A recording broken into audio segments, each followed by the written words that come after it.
Eklavya YouTube channel में आप सभी का स्वागत है। आज की इस विस्तृत चर्चा का मिशन एमपीपीएससी प्रीलिम्स 2026 के लिए मध्य प्रदेश की जलवायु के पूरे स्रोत का गहराई से विश्लेषण करना है। बिल्कुल, और ये विषय परीक्षा के लिए बहुत महत्वपूर्ण है। ये मध्य प्रदेश का भूगोल और जलवायु सिलेबस का मुख्य हिस्सा है। सही कहा। पिछले 5 वर्षों के ट्रेंड के अनुसार इससे औसतन 2 से 3 प्रश्न पूछे जाते हैं, जो प्रत्यक्ष, तथ्यात्मक और कथन आधारित होते हैं। वर्षा का वितरण, तापमान के आंकड़े और जलवायु क्षेत्र आज हमारी चर्चा के मुख्य बिंदु रहेंगे। शुरुआत ऋतुओं की बुनियादी परिभाषा से करते हैं। ऋतु एक वर्ष से छोटा कालखंड होता है जिसमें मौसम की दशाएं विशिष्ट होती हैं। हाँ, और इसके पीछे का खगोलीय कारण पृथ्वी द्वारा सूर्य की परिक्रमा यानी रेवोल्यूशन है।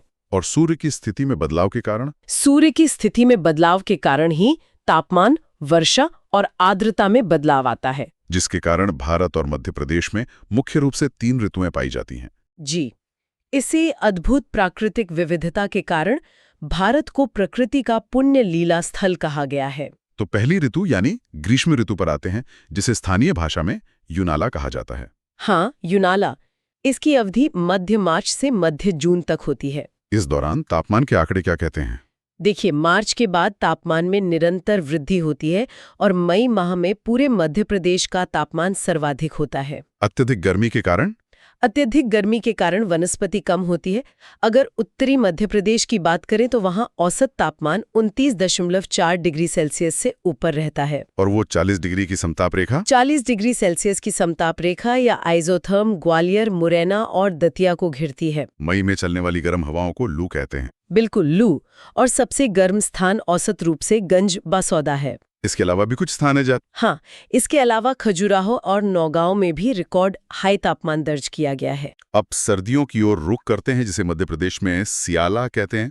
इसकी अवधि मध्य अक्टूबर से मध्य मार्च तक होती है। इसके पीछे का मुख्य कारण सूर्य का दक्षिणायन होना है, यानी साउथवर्ड मूवमेंट। इसी कारण अक्टूबर में तापमान 20.9 डिग्री सेल्सियस से 20.9 से 26.6 डिग्री सेल्सियस के मध्य रहता है और जनवरी वर्ष का सबसे ठंडा महीना होता है।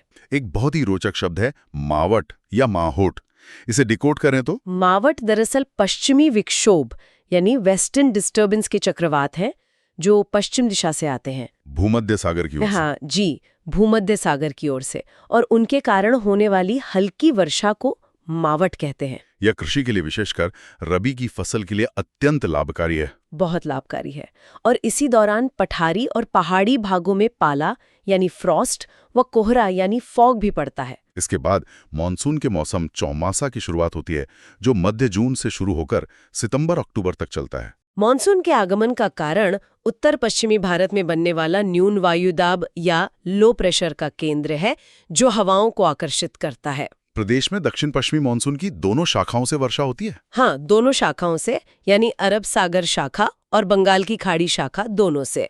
वर्षा के महत्वपूर्ण सांख्यिकी आंकड़ों पर नजर डालें तो मध्य प्रदेश की औसत वर्षा 1131.8 मिलीमीटर है, जिसे लगभग 112 सेंटीमीटर भी कह सकते हैं। अधिकतम वर्षा पचमढ़ी में होती है, महादेव पर्वत श्रेणी में। बिल्कुल, महादेव पर्वत श्रेणी में 212.3 सेंटीमीटर वर्षा होती है। और न्यूनतम वर्षा गोहद, भिंड में मात्र 55 सेंटीमीटर होती है। एक विशेष डेटा ये भी है कि 2022 में औसत वर्षा सामान्य से 22% अधिक थी। अब ग्रेगोरियन कैलेंडर के साथ भारतीय परंपरा के 6 ऋतुओं के चार्ट को स्पष्ट रूप से डिकोड करते हैं। बसंत ऋतु चैत्र बैसाख यानी मार्च अप्रैल में होती है। ग्रीष्म ज्येष्ठ आषाढ़ यानी मई जून में आती है। और वर्षा ऋतु श्रावण भाद्र यानी जुलाई अगस्त का समय है। शरद ऋतु आश्विन कार्तिक? जी, आश्विन कार्तिक यानी सितंबर अक्टूबर। फिर हेमंत ऋतु मार्गशीर्ष पौष यानी नवंबर दिसंबर में होती है। और अंत में शिशिर माघ फाल्गुन यानी जनवरी फरवरी में आती है। वर्षा के वितरण के ट्रेंड पर बात करें तो प्रदेश में वर्षा पूर्व से पश्चिम और दक्षिण से उत्तर की ओर जाने पर घटती जाती है। इसके 2 मुख्य कारक हैं। पहला, समुद्र से दूरी, और दूसरा, पर्वतीय भागों की श्रृंखला यानी टोपोग्राफी। सबसे अधिक वर्षा वाला क्षेत्र दक्षिण पूर्वी भाग है, जैसे सतपुड़ा और मैकल। और सबसे कम वर्षा वाला क्षेत्र उत्तर पश्चिमी भाग है, जैसे नीमच, मंदसौर और भिंड।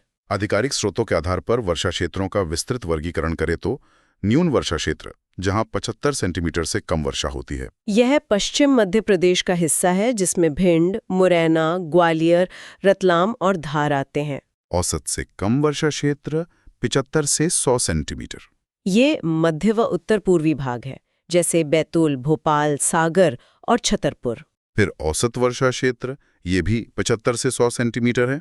ये मुख्य रूप से विंध्य क्षेत्र है। औसत से अधिक वर्षा क्षेत्र 125 से 150 सेंटीमीटर। इसमें बैतूल, छिंदवाड़ा, सिवनी और डिंडोरी आते हैं। ध्यान देने वाली बात है कि बैतूल का नाम आधिकारिक स्रोतों के आधार पर दो अलग-अलग कैटेगरी में आता है। हाँ, औसत से कम और औसत से अधिक दोनों में। और उच्च वर्षा क्षेत्र जहां 150 सेंटीमीटर से अधिक वर्षा होती है वो पचमढ़ी, महादेव पर्वत और मैकल श्रेणी है, जिसमें बालाघाट और मंडला शामिल है। अब वर्षा की परिवर्तनशीलता यानी रेनफॉल वेरिएबिलिटी के कॉन्सेप्ट को समझते हैं।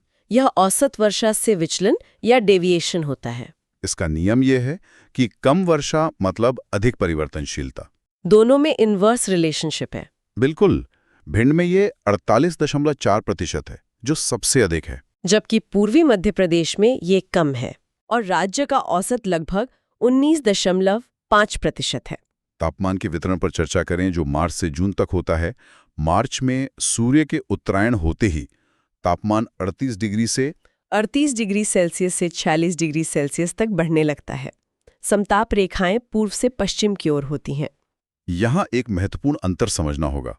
मार्च में स्वच्छ आकाश के कारण दैनिक तापांतर यानी डायरनल रेंज सबसे अधिक होता है, जबकि मई में अधिकतम दैनिक तापमान पाया जाता है। ये दोनों अलग-अलग बातें हैं। जुलाई से शीतकाल के ट्रेंड को देखें तो जून में आर्द्रता और बादलों से तापमान गिरता है और फिर गर्मी की द्वितीय ऋतु या सेकंड समर आती है, जो सितंबर-अक्टूबर में आकाश साफ होने से तापमान में हल्की वृद्धि के कारण होती है। दक्षिण मध्य प्रदेश में समुद्र की निकटता और ऊंचाई के कारण समकारी जलवायु यानी इक्वेबल क्लाइमेट रहती है, जबकि उत्तर मध्य प्रदेश में महाद्वीपीय जलवायु यानी कॉन्टिनेंटल क्लाइमेट के कारण अधिक तापांतर रहता है। अब खगोलीय कारकों को समझते हैं। विषुव या इक्विनॉक्स। इक्विनॉक्स 21 मार्च और 23 सितंबर को होता है, जब सूर्य विषुवत रेखा पर होता है और दिन रात बराबर होते हैं। ग्रीष्म संक्रांति या समर सॉल्स्टिस ये 21 जून को होता है, जब सूर्य कर्क रेखा पर लंबवत होता है। इससे उत्तरी गोलार्ध और मध्य प्रदेश में सबसे लंबा दिन, सबसे छोटी रात और अत्यधिक गर्मी होती है। और शीत संक्रांति या विंटर सॉल्स्टिस 22 दिसंबर। जी, 22 दिसंबर, जब सूर्य मकर रेखा पर होता है। इससे मध्य प्रदेश में तापमान कम और रातें लंबी होती हैं। ऐतिहासिक और वैज्ञानिक वेधशालाओं या ऑब्जर्वेटरीज की जानकारी भी बहुत महत्वपूर्ण है। उज्जैन का ऐतिहासिक जंतर मंतर, जिसका निर्माण 1719 में राजा सवाई जय सिंह द्वारा किया गया। उज्जैन के डोंगला में अत्याधुनिक वराहमेर वेधशाला भी है जो 2013 में बनी। और इंदौर का डेटा सेंटर है जो ऋतु संबंधी आंकड़े एकत्रित करता है। परीक्षा के नजरिए से 4 सबसे महत्वपूर्ण स्थैतिक तथ्य। पहली, 60 सेंटीमीटर समवृष्टि रेखा। यह रेखा मध्य प्रदेश को पूर्वी और पश्चिमी 2 भागों में बांटती है। दूसरा तथ्य, दक्षिण पश्चिमी मानसून की वापसी 10 अक्टूबर तक मानी जाती है।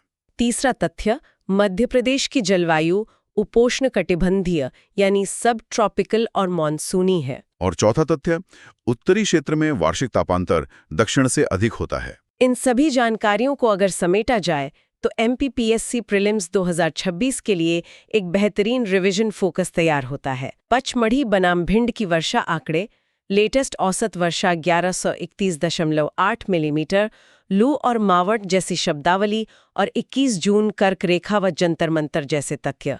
विद्यार्थियों को मानचित्र का जमकर अभ्यास करना चाहिए। ये सभी बिंदु बहुत जरूरी हैं, लेकिन अंत में सोचने वाली बात यह है कि हजारों सालों से पश्चिमी विक्षोभ और मानसून एक सटीक समय सारणी का पालन करते आए हैं।